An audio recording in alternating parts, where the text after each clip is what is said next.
हरे Krishna. Shri Radha Krishna centre में आप सभी का स्वागत है। हम पिछले 2 सत्रों में देख रहे थे पुण्य कर्म और पाप कर्म, इनमें क्या अंतर है।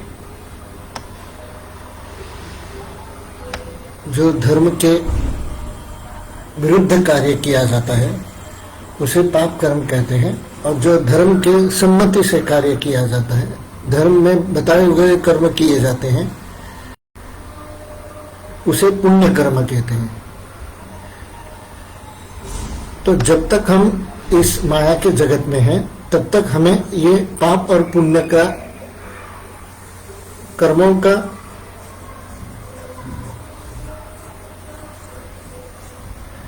हिसाब देना पड़ता है।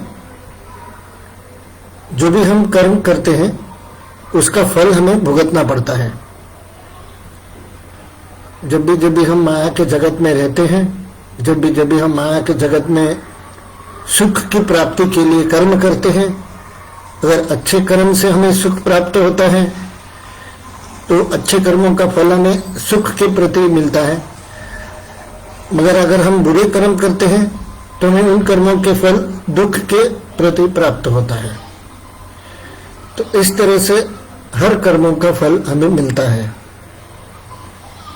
मगर जो सुख हमें प्राप्त होता है, क्या वो शाश्वत सुख है? क्या इस सुख, यही सच्चा सुख है इस माया के जगत में कि हम जितना प्राप्त कर सकते हैं?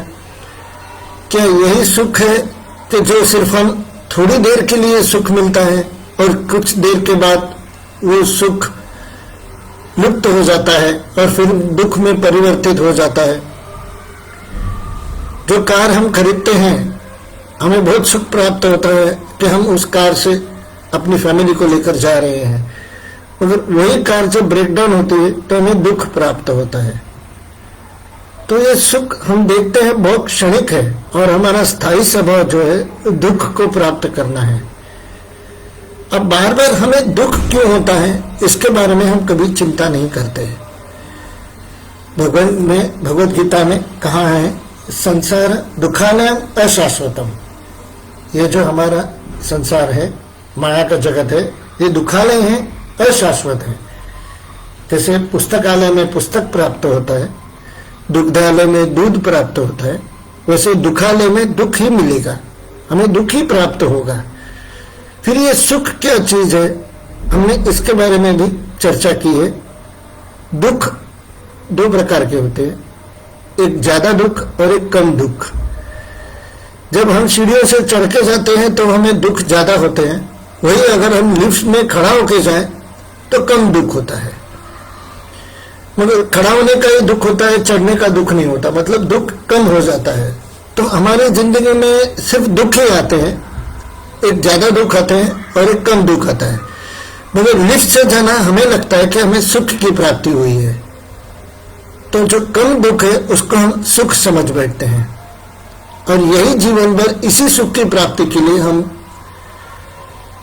प्रयास करते हैं, बहुत ही ज्यादा प्रयास करते हैं, बहुत ही ज्यादा मेहनत करते हैं। हमें बचपन से ये सिखाया जाता है कि जितना ज्यादा मेहनत करोगे उतना ज्यादा सुख से रह पाओगे, सुख की सुविधाएं प्राप्त होगी। मगर जो सुख हम कहते हैं वो दुख में थोड़ा रिलीफ होता है, शाश्वत सुख नहीं होता। यह सुख का भ्रम है। हम जो भी सुख प्राप्त करते हैं वो सुख का भ्रम होता है। शाश्वत सुख और परम आनंद कहाँ प्राप्त हो सकता है? इसके लिए ये अलग दुनिया होती है। इस माया के जगत में ये प्राप्त नहीं होगा। शाश्वत सुख और परम आनंद श्री भगवत धाम में या विष्णु के धाम में, वैकुंठ लोक में ही प्राप्त होता है। भगवान कृष्ण या विष्णु के धाम में ही शाश्वत सुख और परम आनंद की प्राप्ति हो सकती है। इस माया के जगत में शाश्वत सुख और परम आनंद की प्राप्ति नहीं हो सकती। जो भी हम समझते हैं कि हम अभी सुखी हैं, वो हम भ्रमित हो गए हैं, हम अपने आप को भ्रमित कर रहे हैं, क्योंकि हमें ज्ञान नहीं है। हमें भौतिक ज्ञान तो बहुत है, इस माया के जगत का ज्ञान तो हम वेदों से, पुस्तकों से पढ़ के ज्ञान लेते हैं कि इस देवता की भक्ति करने से हमें ये फल प्राप्त होगा, और उस फल की प्राप्ति के लिए हम देवताओं की भक्ति भी करते हैं। कुछ लोग इसी सुख को प्राप्त करने के लिए क्राइम करते हैं, मगर इससे भी हमें शाश्वत सुख की प्राप्ति नहीं होती। जैसे कि हमने पहले कुछ सत्र में देखा है कि जब तक गुलाब जाम मुंह में है हमें उसके सुख का आनंद मिलता है। जिस गुलाब जाम को प्राप्त करने के लिए हमने इतना प्रयास किया है, इतनी कठिन प्रयास के से हम गुजरे हैं, कमाने के लिए हो, बनाने के लिए हो, वो गुलाब जाम सिर्फ 5 सेकंड 10 सेकंड तक हमारे मुंह में मिठास की स्वाद देता है, आनंद देता है, सुख देता है, और जब वो पेट में जल जाता है तो हमें वो सुख की प्राप्ति समाप्त हो जाती है। तो इतना क्षणिक ये सुख के लिए हम इतना सारा प्रयास करते हैं। हर सुख फ्री में नहीं आता। अगर फ्लैट खरीदते हैं तो मेंटेनेंस देना पड़ता है, और फ्लैट में कुछ सुविधाओं के लिए हमें पैसे खर्चे करने पड़ते हैं। अगर रेंट पे रहते हैं तो रेंट देना पड़ता है। अगर कार लेते हैं तो पेट्रोल और मेंटेनेंस होता है। कार नहीं लेते हैं तो हमको, अगर रिक्शा से जाते हैं तो रिक्शा का देना पड़ता है। कुछ भी सुख हमें यहाँ फ्री में नहीं मिलता, हमें उसके लिए या तो खर्चा करना पड़ता है, हमारे पुण्य कर्मों के फल उसमें कम हो जाते हैं। तो हमने ये देखा है कि यहाँ का जो सुख है वो भी उसकी कीमत देनी पड़ती है, फ्री में नहीं है। और यहाँ का जो सुख है वो शाश्वत नहीं है, और वो सुख है वो भ्रम है। जिस सुख को हम सुख समझते हैं यही हमारा भ्रम है कि वो सुख है। इन रियल सेंस वो सुख नहीं होता, कम दुख होता होने को हम सुख समझ बैठते हैं। तो इस तरह से अगर हमें ज्ञान प्राप्त करना है तो हमें वो ज्ञान प्राप्त करना है जिससे हम शाश्वत सुख या शाश्वत आनंद की प्राप्ति करें, परम आनंद की प्राप्ति करें। जैसे कि हमने पिछले दो सत्र में देखा है कि शाश्वत सुख और परम आनंद की प्राप्ति सिर्फ आध्यात्मिक ज्ञान से प्राप्त होती है, और वो आध्यात्मिक ज्ञान श्रीमद् भगवद गीता में दिया हुआ है। जिस भगवान के धाम की, गोलोक धाम या वैकुंठ की हम प्राप्ति कर सकते हैं, उस भगवत धाम या गोलोक में, वैकुंठ में ही हमें परम आनंद की और शाश्वत आनंद की प्राप्ति हो सकती है। उस भगवत धाम में अगर हमें जाना है तो हमें भगवान नाम का शरण लेना पड़ता है। भगवान नाम के शरण लेने से हमें उस धाम में जाने मिलता है जहां हम परम सुख और परम आनंद शाश्वत रूप से प्राप्त कर सकते हैं, और उस धाम से कभी हमको कोई निकाल नहीं सकता, क्योंकि वो धाम शाश्वत धाम है। वो धाम कभी प्रलय नहीं होता, गुप्त नहीं होता, हम उसमें शाश्वत आनंद प्राप्त करते हैं, शाश्वत जीवन प्राप्त करते हैं। तो ऐसे धाम में अगर हमें जाना है, भगवान कृष्ण या भगवान विष्णु के वैकुंठ में धाम के में जाना है, तो हमें भगवान नाम का आश्रय लेना पड़ेगा। और ये भगवान नाम हमने पिछले सत्र में देखा है, हरे कृष्ण कृष्ण कृष्ण हरे हरे, हरे राम राम राम हरे हरे। इस महामंत्र का जाप करने से हमें तुरंत ही परम आनंद की प्राप्ति होती है। जैसे जैसे हमारा महामंत्र का जाप बढ़ता जाएगा, हमें आनंद की अनुभूति होने लगेगी। तो यही भगवद गीता में बताया गया है कि कैसे भक्ति करें और इस भगवत धाम की प्राप्ति कैसे करें। और यही ज्ञान, आध्यात्मिक ज्ञान जिसे कहते हैं, हम भगवद गीता से प्राप्त कर सकते हैं। हमने ये भी देखा है, ये भगवद गीता का ज्ञान एक परंपरा के रीति से आया हुआ है। ये किसी भी बुद्धि का विषय नहीं है। ये जो ज्ञान है, ये परंपरागत ज्ञान हमें प्राप्त हुआ है, और ये परंपरा भगवान श्री कृष्ण से परंपरा, गुरु परंपरा हमारी शुरू हुई है। ये परंपरागत ज्ञान भगवान कृष्ण की वाणी से हमें मिला है। इस परंपरागत ज्ञान का आज हम विषय वस्तु के पर चर्चा करेंगे। आइए, जिस गुरु परंपरा से ज्ञान हमें प्राप्त हुआ है उन गुरुओं का हम स्मरण करते हुए इस चर्चा सत्र को आगे बढ़ाते हैं। ओम अज्ञानतिमिरान्धस्य ज्ञानाञ्जनशलाकया चक्षुरुन्मीलितं येन तस्मै श्रीगुरवे नमः। श्रीचैतन्यमनोभीष्टं स्थापितं येन भूतले स्वयं रूप कदा मह्यं ददाति स्वपदान्तिकम्। वन्देऽहं श्रीगुरो श्रीयुतपदकमलं श्रीगुरून् वैष्णवांश्च श्रीरूपं साग्रजातं सहगण रघुनाथान्वितं तं सजीवं साद्वैतं सावधूतं परिजनसहितं कृष्ण चैतन्य देवं श्री राधा कृष्ण पादान् सहगण ललिता श्री विशाखान्विताश्च। हे कृष्ण करुणा सिंधु दीनबंधो जगत्पते गोपेश गोपिका कांत राधा कांत नमोस्तुते। तप्त कांचन गौरांगी राधे वृंदावनेश्वरी वृषभानुसुते देवी प्रणमामि हरिप्रिये। वाञ्छाकल्पतरुभ्यश्च कृपा सिन्धुभ्येव च पतितानां पावनेभ्यो वैष्णवेभ्यो नमो नमः। जय श्री कृष्ण चैतन्य प्रभु नित्यानंद श्री अद्वैत गदाधर श्रीवासादि गौर भक्त वृंद। हरे कृष्ण कृष्ण कृष्ण हरे हरे हरे राम राम राम हरे हरे। श्रील प्रभुपाद जी जो हमारे परंपरा में गुरु हैं, परंपरागत आचार्य हैं, उन आचार्यों का भी हम प्रणिधि मंत्र कह के प्रार्थना करते हैं। नमो विष्णुपादाय कृष्ण प्रेष्ठाय भूतले श्रीमते भक्ति वेदांत स्वामिन इति नामिने। नमस्ते सारस्वते देवे गौरवाणी प्रचारिणे निर्विशेष शून्यवादी पाश्चात्य देश तारिणे। श्रील प्रभुपाद की जय।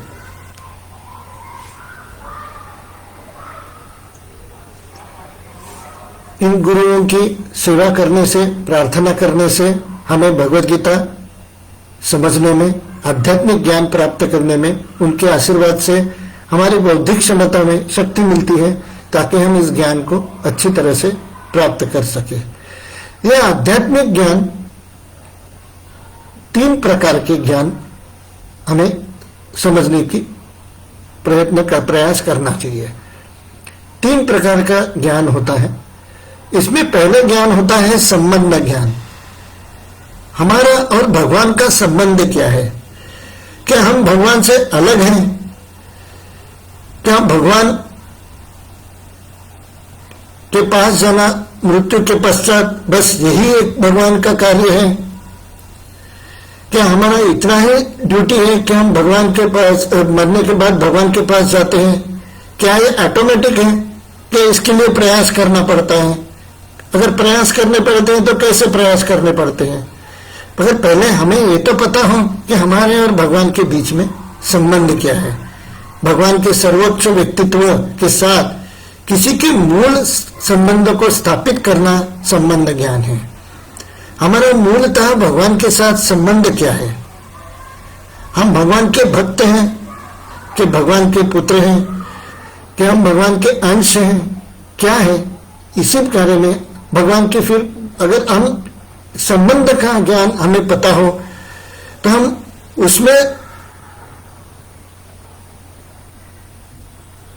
कुछ कार्य करें, कुछ प्रोसीजर फॉलो करें, उस प्रोसीजर से हम भगवान तक पहुंच सके। जब हमें संबंध पता होगा तो हमें पता चलेगा कि हम उसके बारे में कुछ, उस भगवान से पहुंचने तक कुछ प्रोसीजर फॉलो करते हैं। जैसे कि अगर हमें कहाँ पहुंचना है, अगर हमें यह पता हो कि हमें चर्चगेट पहुंचना है तो हमें प्रोसीजर समझ लेते हैं कि कैसे चर्चगेट जाना है। जैसे भगवान के प्रति हमारा संबंध का ज्ञान हमें जब प्राप्त होता है तो भगवत प्राप्ति कैसे की जाए, इसका एक विधिवत कार्य कैसे करना चाहिए, ये ज्ञान हमें अगर प्राप्त करना है तो उसे कहते हैं अभिधेय ज्ञान। उस संवैधानिक रिश्ते के अनुसार कार्य करना है। जो हमारे भगवान के साथ रिश्ता है उसी प्रकार के हमें कार्य करने हैं, और उस जो हमारा रिश्ता अनुसार कार्य करना, उसका प्रोसीजर, वो ज्ञान को अभिधेय ज्ञान कहा जाता है। और इतना सब प्रयास करके, आध्यात्मिक प्रयास करके, आध्यात्मिक भक्ति करके, आध्यात्मिक जप करके, आध्यात्मिक ज्ञान लेके, इस सब कार्य करने का हमारा आउटपुट क्या, ऑब्जेक्टिव क्या है, इसे हम प्रयोजन कहते हैं। वो प्रयोजन जीवन का अंतिम लक्ष्य है, जो भगवान के प्रति प्रेम विकसित करना है। ये हमारा प्रयोजन, इस ज्ञान की प्राप्ति के लिए का जो प्रयोजन है, ये प्रयोजन हमारे जीवन का प्रयोजन होना चाहिए कि हम आध्यात्मिक ज्ञान क्यों लेना चाहते हैं, हमारे भगवान के संबंध क्या है ये जानना है, फिर भगवान की प्राप्ति कैसे करनी चाहिए, इसका कार्य क्या है ये हमें जानना है, ज्ञान लेना है। फिर उसके इतना सारा ज्ञान लेके हमें क्या प्राप्त होगा, तो भगवान के प्रति प्रेम विकसित करना, ये हमारे जीवन का लक्ष्य होना चाहिए। ये जब ज्ञान हमें प्राप्त होता है तभी हमें आध्यात्मिक ज्ञान लेने में बहुत ही सरलता से हम इस आध्यात्मिक ज्ञान को समझ सकते हैं।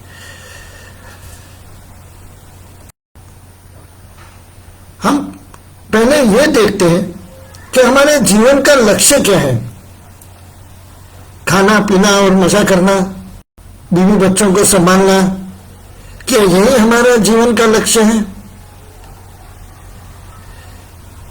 हम कभी कभी इस जीवन के लक्ष्य से ही भटक जाते हैं। जो लक्ष्य हम ये जीवन का लक्ष्य है करके समझते हैं, तो अगर मेरे रिश्तेदारों ने, मेरे पेरेंट्स ने ये किया है, मेरे बाजू के व्यक्ति ने ये किया है, मेरा जो सामने रहता है वो भी वही कर रहा है, तो हम इसी को ही जीवन का लक्ष्य समझ के हम उसे प्राप्त करने, प्रयास करने में लग जाते हैं और बहुत सारी मेहनत करते हैं। मगर क्या यही जीवन का लक्ष्य है? इसके बारे में हमारे पास आधिकारिक रूप से कोई ज्ञान नहीं होता। हम यही आधिकारिक रूप से ज्ञान प्राप्त करने के लिए हमें शास्त्रों का सहारा लेना पड़ता है। प्रामाणिक शास्त्र ही हमें यह ज्ञान दे सकते हैं।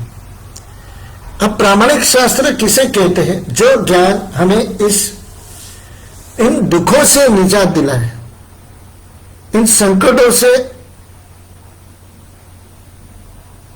हमारे जीवन के संकट सारे समाप्त हो जाए,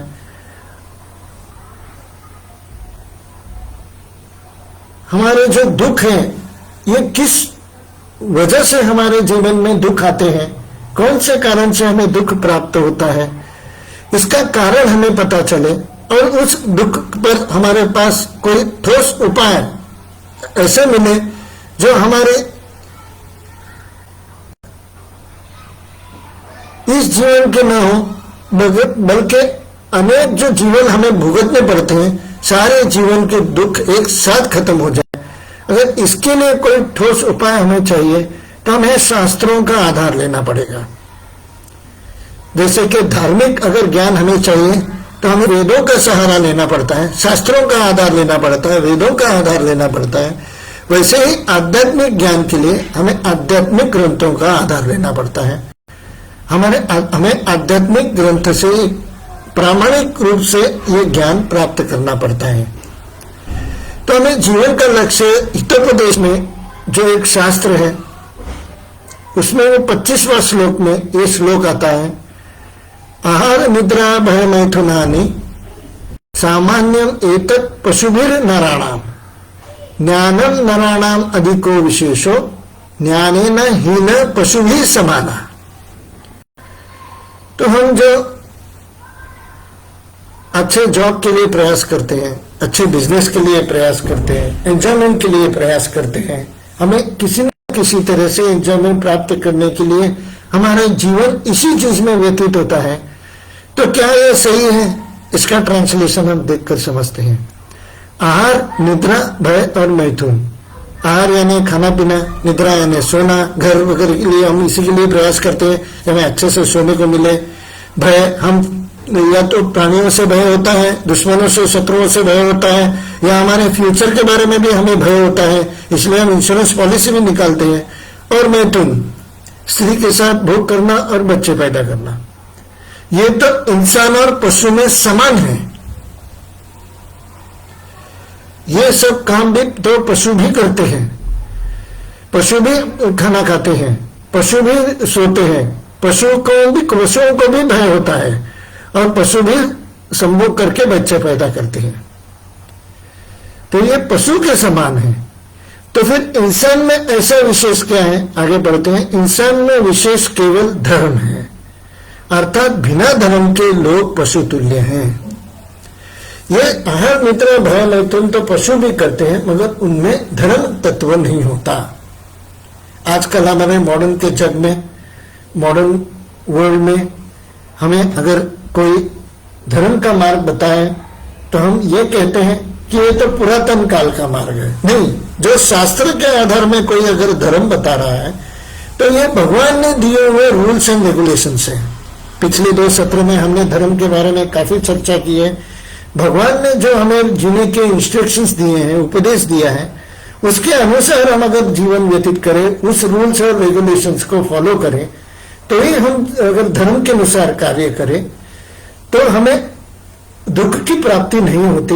उससे पुण्य कर्म होते हैं, मगर पाप कर्म हमसे नहीं होता। अगर धर्म के विरुद्ध हम कार्य करते हैं तो हमें पाप कर्म भुगतने पड़ते हैं। तो यह जो हमारा जीवन है, आहार, निद्रा, भय, मैथुन, यह पशु समान जीवन है। हमें धर्म के अनुसार कार्य करना चाहिए। अगला स्लाइड देखते हैं। हम जो भी प्रयास करते हैं वो सुख की प्राप्ति के लिए प्रयास करते हैं। अभी तक मैंने बताया है, मैंने एक बार इस विषय पर चर्चा किया है कि जो भी हम प्रयास करते हैं, किसी विषय वस्तु को प्राप्त करने के लिए प्रयास करते हैं, किसी सुख की सुविधाओं की वस्तु को प्राप्त करने के लिए हम प्रयास करते हैं, जैसे टीवी हो, फ्लैट हो, कार हो, बंगला हो, गाड़ी हो, ये प्राप्त करने के लिए प्रयास करते हैं। और किसी एंजॉयमेंट, एंटरटेनमेंट को प्राप्त करने के लिए प्रयास करते हैं। ये खाना, सोना, डरना और वासना, इन सुखों को प्राप्त करने के लिए कलेक्टिवली हम प्रयास करते हैं। मगर क्या यह प्रयास हमारे सही दिशा में है, इसका ज्ञान हमें नहीं होता। ये सारे प्रयास जब हम करते हैं सुख के लिए, एक्चुअली ये सब बंधन के कारण है। तत्वतः ये बंधन के कारण है, मूलतः ये बंधन के कारण है, और ये हमें बंधन में डाल देते हैं। इसे कहते हैं कर्मों का बंधन। पाप और पुण्य क्रिया जो है, पाप कर्मों के फल, पुण्य कर्मों के फल, हम पुण्य कर्म करते हैं तो पुण्य कर्मों के बंधन में फंस जाते हैं, पाप कर्म करते हैं, पाप कर्मों के बंधन में फंस जाते हैं। इसके बारे में श्रीमद् भगवद गीता में बहुत ही विस्तार पूर्वक चर्चा की है। जो अगले जब श्लोकों का समीकरण करेंगे तो हम उसके बारे में समझने की कोशिश करेंगे।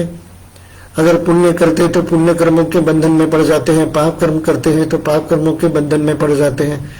तो बंधन, जब हम आहार, निद्रा, भय, मैथुन के लिए, सुख के लिए जो भी प्रयास करते हैं, वो दुख के बंधन में पड़ जाते हैं।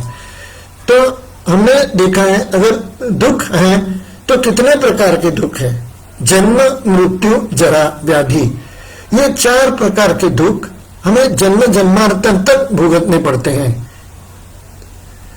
जन्म लेते हैं तो बुढ़ापा भी आता है, जन्म लेते हैं तो बीमारी भी आती है, और बुढ़ापा और बीमारी के बाद मृत्यु भी अटल है।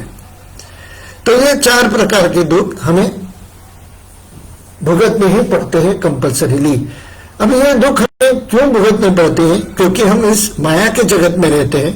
माया के जगत में जिसे हम सुख समझते हैं, वो हमें भ्रम होता है कि यह सुख है, इसी को माया का जगत कहते हैं। मैं अगर बार बार कहता हूं माया का जगत, माया क्या होती है? जिसे मैंने जैसे पहले 2 सत्र में समझाया है, ये जो सुख है वो इन एक्चुअल, इन रियल सेंस, अगर वास्तविकता देखा जाए तो ये सुख नहीं है। कम दुख को हम सुख समझते हैं, और इसी सुख में, और जो शाश्वत नहीं है, परम सुख नहीं है, परम आनंद नहीं है, ये टेम्पररी सुख को, लिमिटेड सुख को हम सुख समझते हैं। और यही सुख एक्चुअली हमारे बंधन का कारण बनता है। पुण्य कर्म करेंगे तो भी बंधन होता है, पाप कर्म करेंगे तो भी बंधन होता है। और यही बंधन हमें इस 4 प्रकार के दुख हमारे जीवन जन्मांतर में, जन्म जन्म तक हमारे पीछे ये दुख लगा रहता है। जन्म, मृत्यु, जरा, व्याधि। इसके बारे में भगवत गीता में एक श्लोक का वर्णन आता है। भगवत गीता में यह श्लोक बताया गया है कि हमें किस प्रकार के दुख भुगतने पड़ते हैं। हम इस भगवत गीता का श्लोक समझने की कोशिश करते हैं। इंद्रियार्थेषु वैराग्यम मन अहंकार एव च। इंद्रियार्थेषु वैराग्य मन अहंकार एव च। जन्म मृत्यु जरा व्याधि दुख दोषानुदर्शनम। 13वें अध्याय का 9वां श्लोक है। इसको हम समझने के प्रयास करते हैं। जन्म मृत्यु जरा तथा व्याधि को स्वीकार करने के कष्ट को समझना चाहिए। हम उसको हंसते हंसते स्वीकार करते हैं। हमें ये समझ में भी नहीं आता कि दुख हमें क्यों भुगतने पड़ते हैं। श्रीमद् भागवत में जन्म से पूर्व की स्थिति, माता के गर्भ में बालक के निवास, उसके कष्ट आदि का सजीव वर्णन हुआ है। यह भली भांति समझ लेना चाहिए कि जन्म बहुत कष्टपूर्ण है। चूंकि हम भूल जाते हैं कि माता के गर्भ में हमें कितना कष्ट मिला है, अतः हम जन्म तथा मृत्यु की पुनरावृत्ति का कोई हल नहीं निकाल पाते। इसी प्रकार मृत्यु के समय सभी प्रकार के कष्ट मिलते हैं, जिनका उल्लेख प्रामाणिक शास्त्रों में हुआ है। प्रामाणिक शास्त्रों में यह उल्लेख हुआ है कि 1,00,000 बिच्छू जब काटते हैं, 1,000 लाख ये बिच्छू जब काटते हैं, वो जो दर्द होता है, वो दर्द हमें मृत्यु के वक्त होता है। ये जन्म और मृत्यु बहुत ही भयावह दुख है। इसमें बहुत ही तीव्र दुख होता है। 1,000 बिच्छू काटने का जो दुख है, वो दुख हमें मृत्यु के समय होता है। अगली स्लाइड देखते हैं। जहां तक रोग तथा वृद्धावस्था का प्रश्न है, सबों का इनका व्यवहारिक अनुभव है। कोई भी रोगग्रस्त नहीं होना चाहता, कोई भी बूढ़ा नहीं होना चाहता, लेकिन इनसे बचा भी नहीं जा सकता। जब तक जन्म मृत्यु जरा तथा व्याधि के दुखों को देखते हुए इस भौतिक जीवन यानी माया के जगत का जीवन के प्रति निराशावादी दृष्टिकोण नहीं बना पाते, तब तक आध्यात्मिक जीवन में प्रगति करने के लिए कोई प्रोत्साहन नहीं रह जाता। तो पहले हमें देखना चाहिए कि हम जिस सुख की प्राप्ति करने में सारा जीवन प्रयास करते हैं, उस सुख के प्रति जो शाश्वत नहीं है, जो कि परम सुख नहीं है, ऐसे टेम्पररी सुख, और that too of very less amount, of less category, cheap category, इस सुख को हम चीप कैटेगरी सुख कहेंगे। ऐसे चीप कैटेगरी के सुख प्राप्त करने के लिए जो हम प्रयास करते हैं, इनके बारे में हमें निराशावादी होना चाहिए। हमें यह समझना चाहिए कि सुख सब चीप कैटेगरी के सुख है। हमें कुछ और परमानंद की प्राप्ति हो सकती है, कुछ और कार्य भक्ति में कार्य करने से हमें परम सुख की प्राप्ति हो सकती है। ये हम आगे के स्लाइड्स में देखेंगे, और इसे आध्यात्मिक ज्ञान कहते हैं। जैसे कि मैंने पहले स्लाइड में संक्षिप्त में वर्णन किया था, इस तरह का मैंने स्लाइड बनाया है। इस स्लाइड में हम समझने की कोशिश करते हैं कि मेरे लेफ्ट साइड में पुण्य कर्म जो हम ज्यादा से ज्यादा करते हैं, और ज्यादा से ज्यादा पुण्य कर्म से हम ये समझते हैं कि हम ज्यादा से ज्यादा सुखी जीवन बिता सकते हैं। इन रियलिटी, वास्तविकता में ये क्या है? पुण्य कर्म करने से हमें वरदान प्राप्त होता है। देखो, जिस देवी देवता का हम पुण्य कर्म करते हैं, उससे हमें वरदान की प्राप्ति होती है, और उस वरदान हमें मिलता क्या है? तो अधिकतम आहार निद्रा भय मैथुन, यही हमें मिलता है। अगर हम पुण्य कर्म करेंगे, अगर देवी देवता हमें वरदान देते हैं, तो इस वरदान में हमें क्या देते हैं? अधिकतम आहार निद्रा भय मैथुन, बस यही वरदान हमें प्राप्त होता है। और हमें स्वर्ग की प्राप्ति होती है, और इतना सब प्रयास होता क्या है कि हमें बंधन का कारक होता है, और इस बंधन के कारण हमें जन्म मृत्यु जरा व्याधि और दुख, सांसारिक दुख हमें भुगतने पड़ते हैं। तो पुण्य कर्म प्राप्त करके तो दुख, फिर भी दुख भुगतना ही पड़ता है। तो अगर हम पाप कर्म करें, कर्म और अकर्म की व्याख्या भगवत गीता में दी गई है, जो हम जैसे जैसे हम श्लोकों का आगे वर्णन करेंगे हम उसमें हम प्रयास करेंगे। तो ये अकर्म क्या है? जो भी हम पाप कर्म करते हैं वो विकर्म हमें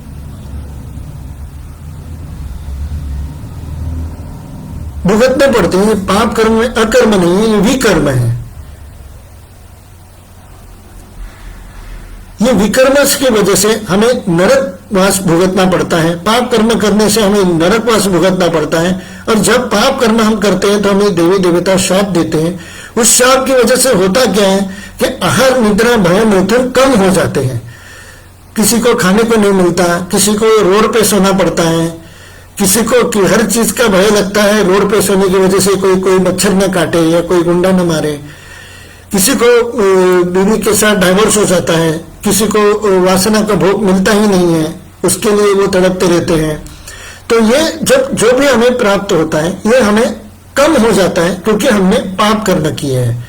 इसे कर्म और विकर्म कहा जाता है। क्षमा कीजिए, ये अकर्म गलत है। नेक्स्ट टाइम लेक्चर में वो उसको मैं ठीक करके फिर इसे समझाने की कोशिश करूंगा। ये विकर्म हमें नरकवास देता है, और यह भी कर्म एक बंधन का कारण बन जाता है, जो हमें जन्म मृत्यु जरा व्याधि और 3 प्रकार के दुख भुगतने पे हमें बंधन का कारण बना देते हैं। तो ये पुण्य कर्म और पाप कर्म हमें सिर्फ बंधन में ही डालते हैं। हम अगली स्लाइड देखते हैं। तो हम जब गुरु बनाते हैं, जब हम गुरु के प्रामाणिक ज्ञान के जब हम प्रयास करते हैं, तो हम किसी संस्था में ज्वाइन होते हैं, किसी गुरु को गुरु मान लेते हैं और उस गुरु से ज्ञान प्राप्त करने की कोशिश करते हैं। मगर हमें यह देखना चाहिए कि हम जो गुरु करते हैं कि वो प्रामाणिक गुरु है क्या। प्रामाणिक गुरु की व्याख्या भी हम आगे देखेंगे श्लोकों में। कुछ गुरु होते हैं जो त्याज्य गुरु होते हैं, जो दोषी होते हैं, अधर्मी होते हैं। वो कुछ नहीं करते, सिर्फ आहार निद्रा भय मैथुन के बंधन में फंसा देते हैं और जन्म मृत्यु जरा व्याधि में बंधन में फंस जाते हैं। ऐसे गुरु जो किसी पैसे के लिए या किसी भोग वस्तु के लिए जो गुरु बनते हैं, मैं इसके बारे में ज्यादा चर्चा नहीं करूंगा क्योंकि वो त्याज्य गुरु है। कुछ गुरु अच्छे गुरु होते हैं जो हमें भौतिक गुरु जो कहा जाता है। कुछ गुरु होते हैं हमें धर्म अर्थ काम मोक्ष का मार्ग देते हैं, जो हमें इस भौतिक जगत में ज्यादा सुख प्राप्त करने का ज्ञान देते हैं। कुछ ऐसे विधि विधान बताते हैं, कुछ ऐसे यज्ञ बताते हैं, कुछ ऐसे वेदों का ज्ञान देते हैं जिस वेदों के ज्ञान से हमें पुण्य की प्राप्ति हो। जैसे कि मैंने पहले भी बताया था, ये भौतिक गुरु है, मतलब माया के गुरु है। वो माया की चीजें ही हमें दे सकते हैं। देवी देवताओं की भक्ति करने से धर्म अर्थ और काम और मोक्ष की प्राप्ति होती है। तो इस जो ज्ञान है वो सिर्फ हमें, जैसे कि पहले स्लाइड में हमने देखा था, आहार निद्रा भय मैथुन की ही प्राप्ति दे सकते हैं, और वो सिर्फ बंधन के कारण बनते हैं, और जन्म मृत्यु जरा व्याधि और दुख की प्राप्ति ही हो सकती है। तो ये जो दुख हमें क्यों भुगतने पड़ते हैं? क्योंकि ये जो माया का जो चक्कर है, हम माया के सुख जो कहते हैं, उसे अगर दूसरी तरह से देखा जाए तो ये सिर्फ शरीर के सुख है। आहार निद्रा भय मैथुन ये सिर्फ शरीर के सुख मिलते हैं। इससे जो शारीरिक सुख हमें मिलता है, शरीर के प्रति, शरीर को निर्वाह करने के लिए हम आहार करते हैं, शरीर को सुख देने के लिए हम सोते हैं, शरीर की रक्षा करने के लिए हमें भय होता है, और शरीर को आनंद देने के लिए हम मैथुन करते हैं। ये जो 4 कर्म हम करते हैं वो बंधन के कारण होते हैं। और ये जो भौतिक कर्म है, ये सिर्फ शरीर के लिए जो कर्म किया जाता है इसे भौतिक कर्म कहते हैं, या माया के कर्म कहते हैं। माया के कर्म सिर्फ हमें शरीर को सुख दे सकते हैं, जो कि शाश्वत नहीं होता। कैसे होगा? अगर शरीर ही शाश्वत नहीं है, मृत्यु के पश्चात उसको जलाया जाता है, शरीर क्षीण होता है, बुढ़ापे में शरीर की शक्तियां क्षीण हो जाती है, तो हमें शाश्वत सुख की प्राप्ति कैसे हो सकती है? तो शरीर के भोग जो हैं वो भोगने से हमें शाश्वत सुख और परमानंद की प्राप्ति नहीं हो सकती। हमारे शरीर की इतनी कैपेसिटी ही नहीं है कि हम अपरमानंद या आध्यात्मिक सुख प्राप्त कर सके हैं। वो सुख हमें परमानंद की सुख, परम आनंद, शाश्वत सुख, शाश्वत आनंद हमें सिर्फ आध्यात्मिक गुरु ही दे सकते हैं, जो कि हमें आत्मा के बारे में ज्ञान देते हैं। उसे आत्म साक्षात्कार कह सकते हैं। आत्मा के बारे में जो ज्ञान देते हैं गुरु, वो हमें आत्म साक्षात्कार के प्रति ज्ञान देते हैं, और वो ज्ञान ही हमें परम सत्य और परम आनंद की प्राप्ति करवा सकता है।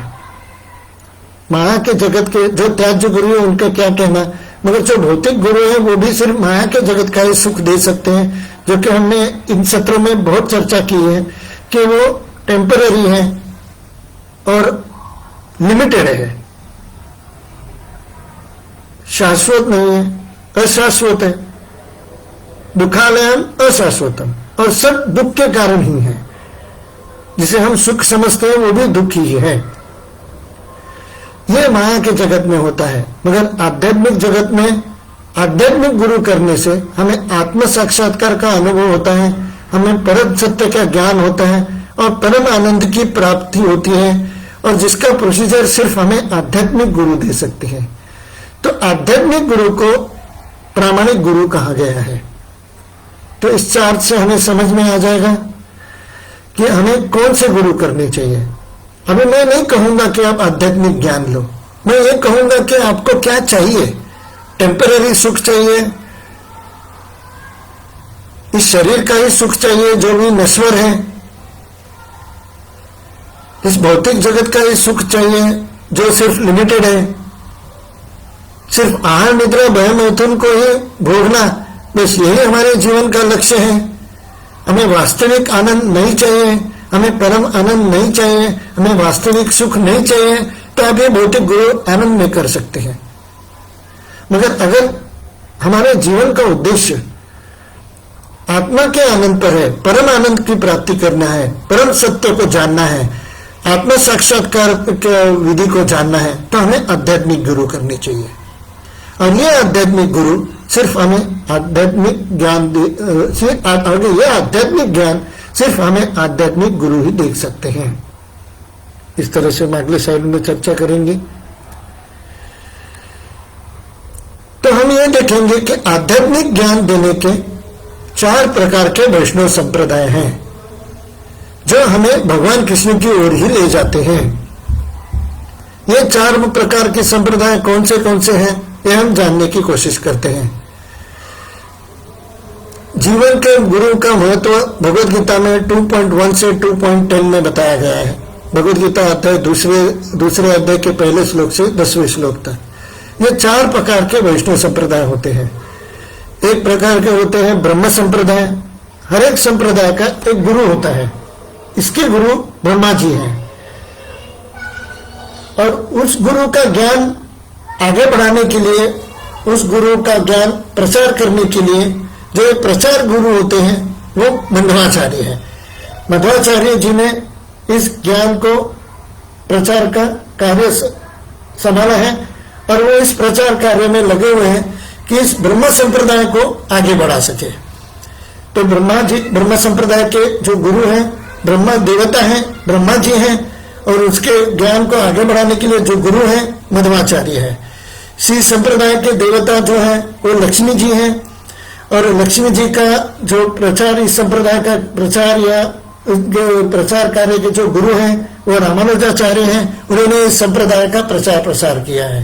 रुद्र संप्रदाय के देवता हैं वो शिव जी हैं, और उस शिव जी के जो देवता हैं वो संप्रदाय के देवता हैं, और उनके ज्ञान का प्रचार और प्रसार विष्णु स्वामी जी ने किया है। वो विष्णु स्वामी जी इस संप्रदाय के गुरु हैं। चौथे प्रकार का संप्रदाय है कुमार संप्रदाय। उनके देवता है सनत कुमार, और सनत कुमार जो गुरु हैं निम्बार्काचार्य सनत कुमार संप्रदाय के गुरु हैं और उन्होंने उस कुमार संप्रदाय को का प्रचार प्रसार किया है। तो हम जो जीव हैं या हम कर्म अगर आत्मा के प्रति करें तो बंधन मुक्त होकर भगवान की प्राप्ति कर सकते हैं, जो नीचे मैंने दिया है। और वही जीव मतलब हम मनुष्य अगर कर्म पदार्थ या भौतिक शरीर के लिए करे जो कि पाप पुण्य के कारण है, तो वो बंधन के कारण में रहते हैं, जन्म मृत्यु जरा फिर जन्म लेते हैं, फिर पदार्थ भौतिक शरीर के कार्य के लिए कर्म करते रहते हैं। ये देखिए, ये जो स्लाइड में जो पॉइंट्स दिए हैं, ये पॉइंट्स है, ये उल्टे सुलटे पॉइंट्स है। ये बंधन का कारण फिर रिटर्न आते हैं, फिर ये जीव यही कर्म करता रहते हैं। ये मुक्त नहीं होते इस बंधन से। यहाँ मुक्ति का कोई मार्ग नहीं है। मुक्ति का मार्ग अगर चाहिए तो आत्मा के प्रति हमें कर्म करने चाहिए, ऊपर वाले लाइन में। और आत्मा के प्रति हम कर्म करेंगे तो बंधन मुक्त हो जाते हैं और उससे हमें भगवान की प्राप्ति होती है। और आत्मा के प्रति लिए कर्म करने से भगवान के लिए कर्म करने पड़ते हैं। भगवान के प्रति जो भी हम कर्म करते हैं वो बंधन से हमें मुक्ति दिलाते हैं। तो हमें भगवान की भक्ति करने से इस बंधन से मुक्ति प्राप्त हो सकती है। ये आध्यात्मिक ज्ञान का समरी है। संक्षिप्त में यह आध्यात्मिक ज्ञान का सारा ज्ञान है। अगले स्लाइड में देखते हैं।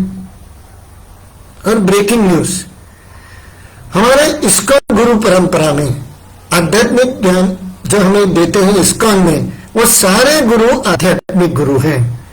इस परंपरा में जो भी इस्कॉन में गुरु है वो सारे आध्यात्मिक गुरु हैं। और जो हम परम आनंद प्राप्त करने का मार्ग जो श्रीमद् भगवद गीता या श्रीमद् भागवत में बताया गया है, वही परम आनंद का मार्ग हमें ज्ञान देता है। और वही परम आनंद का मार्ग हमें ये गुरु परंपरा में प्राप्त होता है। इसलिए हम अगर इस्कॉन से जुड़ते हैं, इस्कॉन के गुरु परंपरा से जुड़ जाते हैं, और अगर भगवत गीता का ज्ञान लेते हैं, श्रीमद् भागवत का ज्ञान लेते हैं, इस्कॉन में हमारे सारे गुरु यही भगवत गीता का ज्ञान और भागवत का ज्ञान देते हैं। श्रील प्रभुपाद जी इस्कॉन के संस्थापकाचार्य हैं और वो इस्कॉन उन्होंने इसलिए संस्था स्थापन किए हैं ताकि इस जन्म मृत्यु जरा व्याधि के दुख से हम बंधन से हम छूट जाए, इस बंधन से हम निजात पा सके, इस बंधन से हम मुक्त हो जाए, इस जन्म मृत्यु जरा व्याधि और आदि दैविक आदि भौतिक और आध्यात्मिक दुख से हम दूर हो जाए। तो ऐसे गुरु हमें चाहिए कि हमें इस दुख से बाहर निकालें, इस जन्म मृत्यु जरा व्याधि के बंधन से बाहर निकालें। इस बंधन से अगर हमें बाहर निकलना है तो धार्मिक गुरु करने चाहिए, आध्यात्मिक गुरु। हमने ये देखा है कि आध्यात्मिक गुरु करने चाहिए। और ये हमारे गुरु परंपरा में सारे इस्कॉन के गुरु आध्यात्मिक गुरु हैं। तो जब हम पहले स्लाइड से अगर हम देखें तो हमने देखा है कि पाप और पुण्य क्या होता है। पुण्य कर्म हमें सिर्फ आहार निद्रा भय मैथुन में बढ़ोतरी देते हैं, और पाप कर्म जो कि विकर्म है, वो विकर्म हमें नरकवास देता है और दुख की प्राप्ति करा देते हैं। संसार दुखालयम अशाश्वतम इसलिए है, इस संसार में इसलिए आए हैं कि हमने पाप कर्म ज्यादा किए हैं। भगवान ने इसलिए हमें इस माया के भौतिक जगत में भेजा है, हमें आध्यात्मिक जगत में निकाल दिया है। आध्यात्मिक जगत है भगवान कृष्ण का गोलोक धाम या भगवान विष्णु के वैकुंठ धाम। ये जो धाम है वैकुंठ है, वैकुंठ में के एक भाग गोलोक धाम कहा जाता है जो कि भगवान कृष्ण का धाम है। वो वैकुंठ से हमें निकाल दिया गया है और इस माया के जगत में हमें डाल दिया गया है। By force we have been put टू इन this material world. Why? Because we have committed more and more sins. ज्यादा से ज्यादा पाप करने की वजह से हमें इस जगत में दुख भुगतने पड़ते हैं। अगर हम आध्यात्मिक ज्ञान की प्राप्ति करें और आध्यात्मिक गुरु करें तो हमारे सारे पाप नष्ट हो जाते हैं। कोई भी पुण्य कर्म पाप कर्म को नष्ट नहीं करता, मगर आध्यात्मिक ज्ञान भगवान कृष्ण विष्णु की भक्ति, विष्णु तत्व की भक्ति हमें ये आध्यात्मिक ज्ञान सारे पाप कर्मों को नष्ट करती है। It is said everywhere in shastras that pious activities do not erase impious activities. पुण्य कर्म पाप कर्मों को खत्म नहीं करते। हमें पुण्य कर्म भी भुगतने पड़ते हैं, हमें पाप कर्म भी भुगतने पड़ते हैं। आज अगर मैं किसी 5 स्टार होटल में खाना खा रहा हूं, यह पुण्य कर्म का फल है, मगर उसकी वजह से क्या हमें भूख ही नहीं लगेगी? नहीं, भूख तो लगेगी, क्योंकि पुण्य कर्म पाप कर्म को नहीं काटता। पुण्य कर्म अलग से भुगतने पड़ते हैं, पाप कर्म अलग से भुगतने पड़ते हैं। पुण्य कर्म करो हम समझते हैं कि हमने इतने पुण्य कर्म किए हैं तो हमारे सारे पाप कर्म धुल गए हैं। नहीं, पुण्य कर्म पाप कर्मों को नहीं काटते। पाप कर्मों को हमें काटने के लिए हमें भगवान की भक्ति करनी पड़ती है। अगर जैसे जैसे हमारे पाप कर्म कट जाते हैं, हमें परम आनंद की प्राप्ति होती है। शाश्वत आनंद, शाश्वत सुख और परम आनंद की प्राप्ति करनी है, परम सत्य का ज्ञान लेना है, तो हमें आध्यात्मिक गुरु का सहारा लेना है, आध्यात्मिक गुरु का आश्रय लेना है। और आध्यात्मिक गुरु के आश्रय लेने की वजह से हमें भगवत भक्ति का ज्ञान प्राप्त होगा, जो भक्ति करने से हमें शाश्वत सुख और आनंद की प्राप्ति होगी। हमने पहले भी देखा है कि वैकुंठ का अर्थ क्या है। भगवान का वो धाम है जहां में कोई कुंठा नहीं है, जहां में कोई भी दुख नहीं है, सिर्फ सुख और परम आनंद है। मगर अगर हम अभी से भक्ति शुरू करें तो आप कहेंगे मैंने तो एक माला जप किया है भगवान कृष्ण के महामंत्र का, मगर मुझे तो इतना परम आनंद नहीं आया है।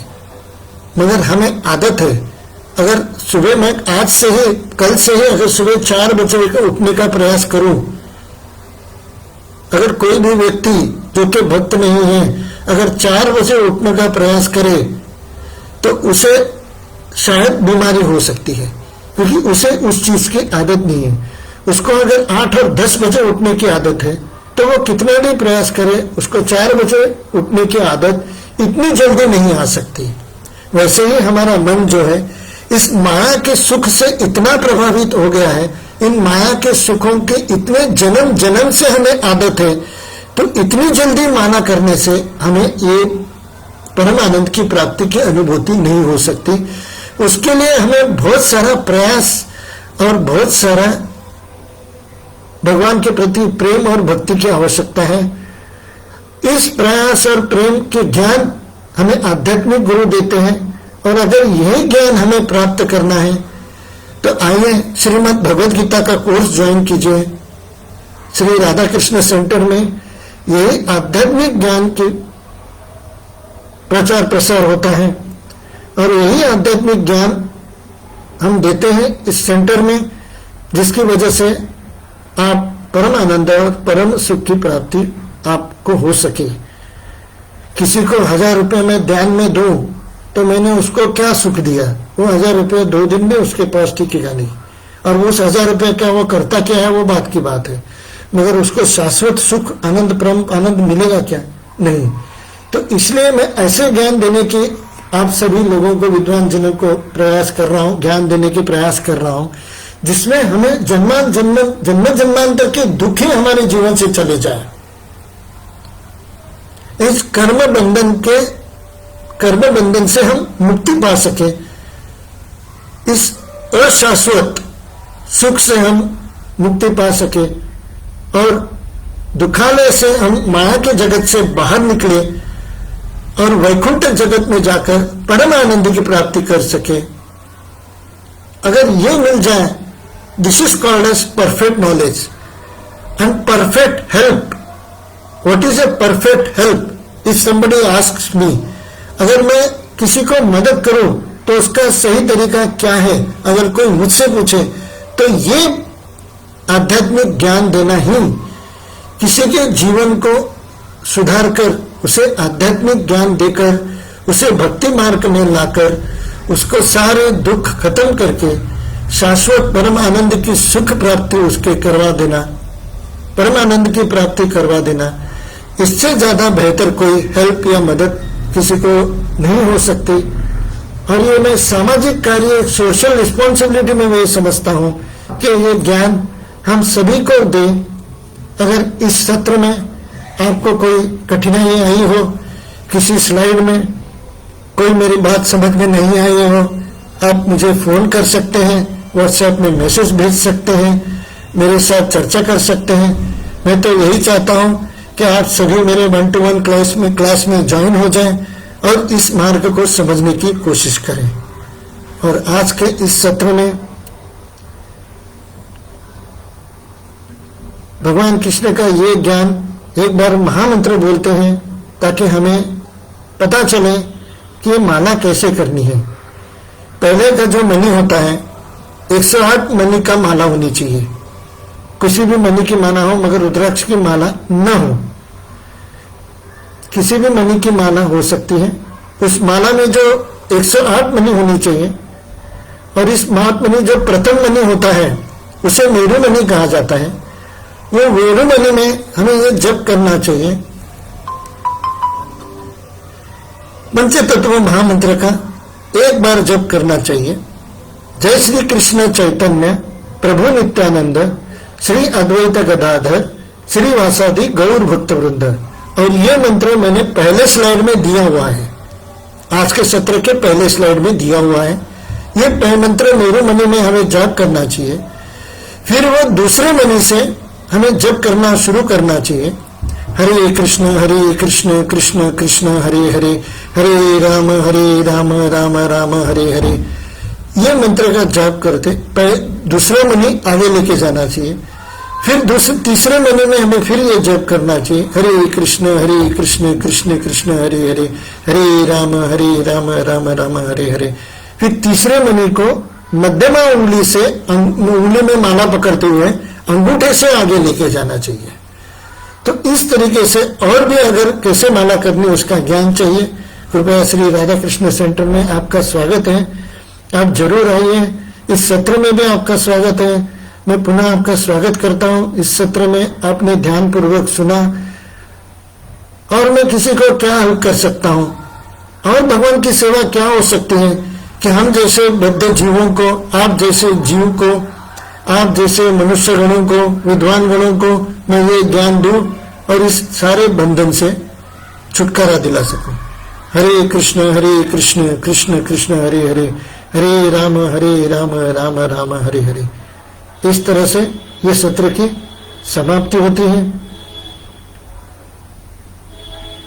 इस सत्र का उद्देश्य यही है, किसी को दुख देना नहीं है बल्कि हर एक जीव को परम अनादि की प्राप्ति करवा देना है। हरे कृष्ण।